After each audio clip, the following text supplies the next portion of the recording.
Welcome to today's Explainer. I'm absolutely thrilled to be your host as we dive into a really incredible collection of top stories from the Observer Group newspapers of Southern California. Let's jump right in.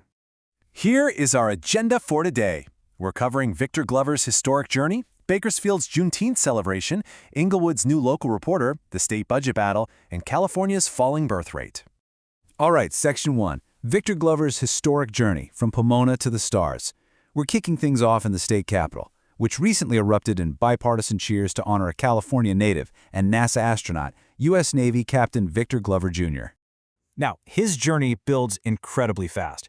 He goes from being a student in Pomona, earning his engineering degree in 1999, to getting his Navy Wings of Gold in 2001, to being selected by NASA in 2013. And this all culminates in his role as the pilot of the Artemis II spacecraft, a mission that's going to take humans a staggering 252,000 miles from Earth in April 2026.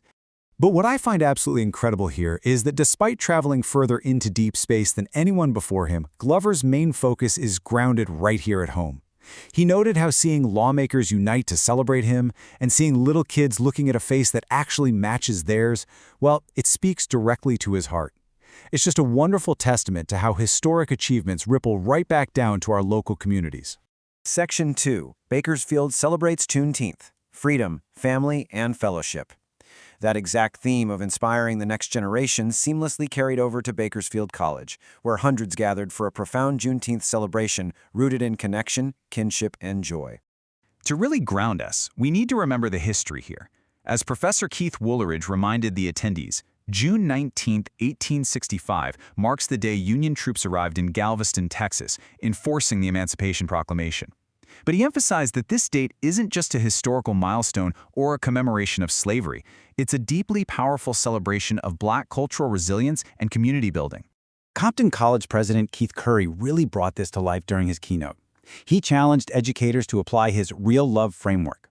He argued that if institutional walls and policies are failing Black students, it's on the educators to literally break down and remove those barriers entirely to ensure measurable outcomes. It's a real call to action. Moving on to Section 3, Inglewood's new local reporter. Meet Marian Apayo.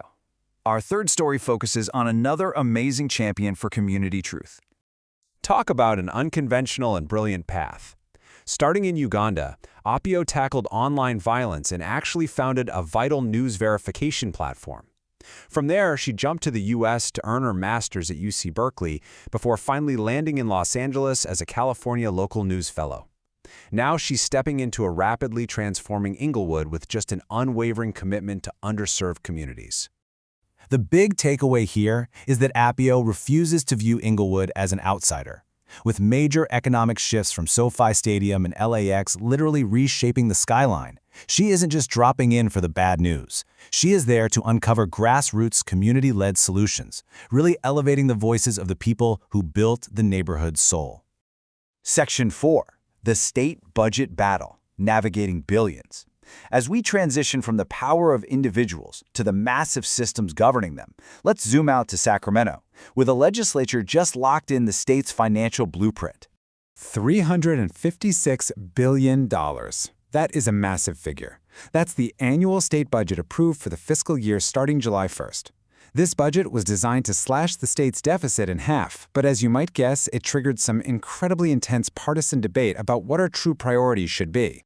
The ideological divide in the legislature was stark, and you can see it clearly mapped out here. On one side, Democrats pushed to reject the governor's proposed cuts to vulnerable residents, prioritizing the protection of Medi-Cal, social services, and education, while also preparing for potential federal assistance cuts from Washington. On the other side, Republicans argued the budget just spends too much overall while neglecting urgent needs, advocating instead for increased Prop 36 public safety funding, prioritizing safe roads over green fleets, and combating repeat offender crime rates. Both sides made their case, but here's exactly where those finalized allocations landed.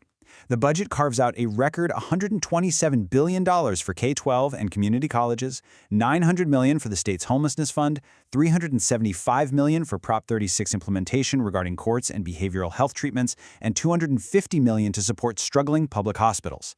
It's basically a massive financial balancing act attempting to address affordability, safety, and infrastructure all at the same time. Finally, Section 5, California's falling birth rate, a historic shift. While lawmakers debate how to spend the budget today, a shocking new report from the Public Policy Institute of California reveals a demographic crisis that is going to redefine California's economy tomorrow. Okay, to understand this demographic shift, we first need to understand the replacement level. Essentially, this is a fertility rate of 2.1 children per woman. That's the exact mathematical threshold needed to sustain a population without relying on migration. And falling below this 2.1 mark, well, it fundamentally changes a state's entire economic and social trajectory. And the drop here is staggering. Driven by steep declines among younger women and Latino women, California plummeted from a healthy 2.21 back in 2007 down to an alarming 1.48 in 2023. This is a historic low, recorded in just over 15 years. So why does this actually matter to you? The crucial point is that by 2038, deaths will outnumber births in California. This isn't just an abstract statistic for a textbook, it will directly hit your daily life. We're looking at 630,000 fewer public school students, which means widespread school closures. We're looking at severe workforce labor shortages, a rapidly aging population needing extensive care, and even the potential loss of congressional representation and political power in Washington.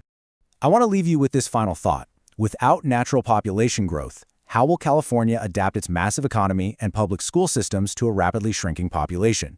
Because whether we're celebrating historic milestones in space, elevating essential local voices in Inglewood, or managing multi-billion-dollar state budgets, this is the definitive question our state must answer next.